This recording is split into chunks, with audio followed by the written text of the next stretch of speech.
any sleep last night, so I got up at 1, went downstairs in the basement, started emptying out my backpack, put it on my protective gear inside of a trash bag. That's what I'm using as luggage.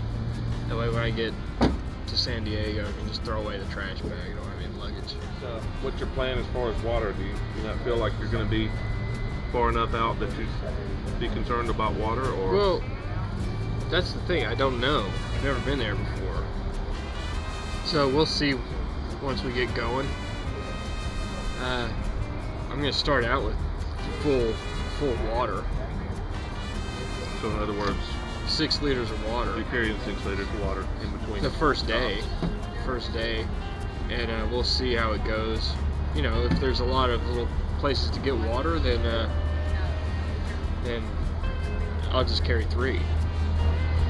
How far is it on your from your point A to point B, second stop? Point A to point B. Point A is cross the border at Tecate, get our visas. You got to cross the border and get a visa, because if you go into Baja Sur, southern Baja, you have to have a tourist visa, or else there's these military checkpoints, and if you don't have it, it can really make you have a bad day. So I hear. But yeah, we're going from the border to Laguna Hansen, and it's really not that far the first day, but I've got to get accustomed to the terrain and where to look for the turnoffs and how I've routed it. And you know, it's just a point. There's no auto routing, so you know, if you auto route something on roads, it follows the roads. This is just a point and then a direct line to the next point. So you'll be going, but the route, the line on the GPS is going way out here. You concerned about hijackers, anything like that? You heard about the guy that got beheaded, or no, shot Oh yeah, in front of his wife the other day? Yeah, I've seen a bunch of pictures of beheaded people with their heads on lining the streets and everything, but That's not why you're not losing sleep? no. I'm just excited. Excited. Okay.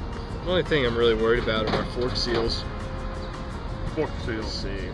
There's a bunch of little, like, wash areas in the desert where the trail can be lost. So I'm kind of concerned about that, and I've tried to, on my GPS, I can download images, satellite images onto it. So I've tried to find those spots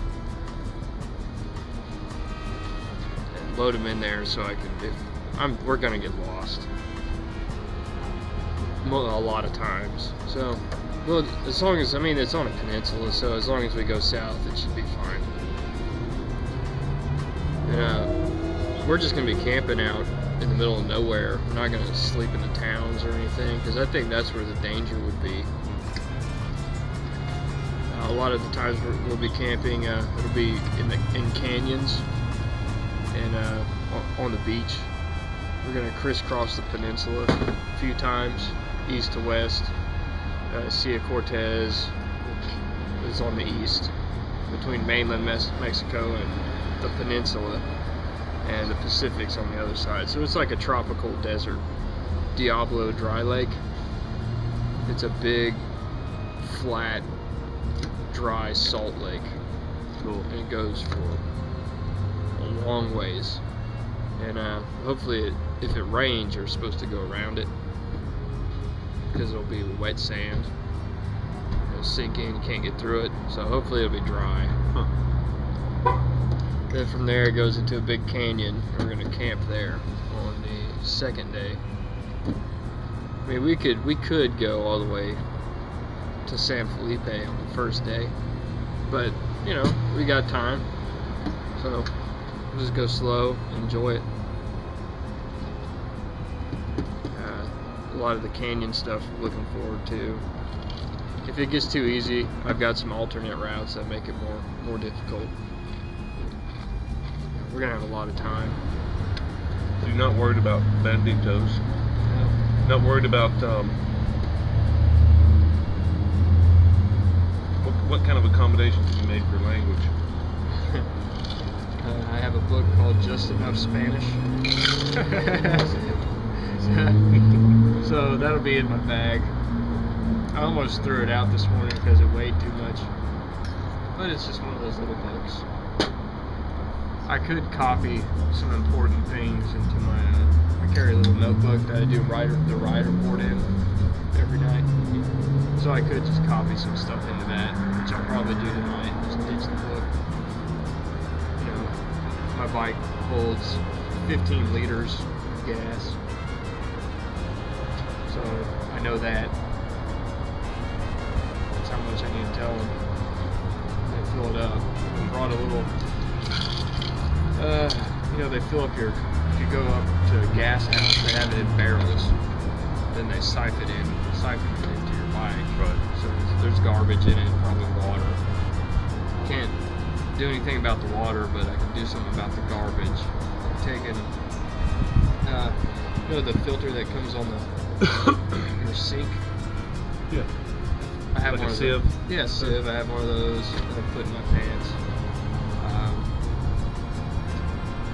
Before I've used it, taken off my shirt and stuffed it down right there and used that as a filter, and that works better. But then you lose a shirt.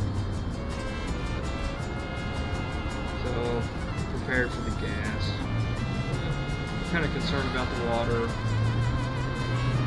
Carrying enough. More concerned about it being too heavy. Water. Yeah.